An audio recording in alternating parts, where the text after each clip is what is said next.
కేసీఆర్ గారు 2000 పెన్షన్ ఇచ్చిండు కదా, మరి ఈయన చెప్తున్నాడు కదా 4000 ఇస్తా అని, ధనిక రాష్ట్రం కదా ఇస్తాడేమో అనుకున్నారు. మరి ఎక్కడ పోయింది అలా ధనమంతా?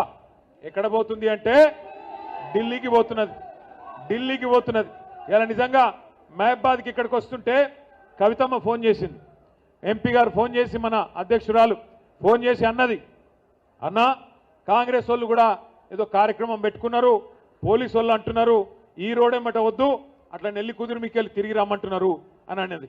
అంటే నేనన్నా ఎందుకమ్మా అన్న మన ప్రోగ్రామే ఒక పెద్ద నాయకుడు, మా ప్రాంతంలో అందరం గౌరవించే నాయకుడు నూకల రామచంద్రారెడ్డి గారని మంచి నాయకుడు ఉండే, ఆయన విగ్రహం, ఎందుకంటే ఆయన గతంలో మంత్రిగా పనిచేసినాడు, ఎమ్మెల్యేగా పనిచేసినాడు, నికార్సైన తెలంగాణ వాది.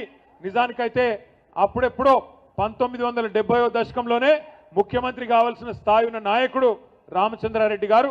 ఆయనను కాంగ్రెస్ ఎప్పుడో మర్చిపోయిందన్నా, కానీ మన నాయకుడు కేసీఆర్ గారు మహబూబాబాద్ను జిల్లా చేయడమే కాకుండా జిల్లా కలెక్టరేట్ పెట్టి ఆ జిల్లా కలెక్టరేట్ ప్రారంభోత్సవానికి వచ్చినప్పుడు అందరూ కాంగ్రెస్ వాళ్ళు మర్చిపోయిన రామచంద్రారెడ్డి గారి విగ్రహాన్ని పెట్టాలనే నిర్ణయం తీసుకున్నది మన నాయకుడు కేసీఆర్ గారు.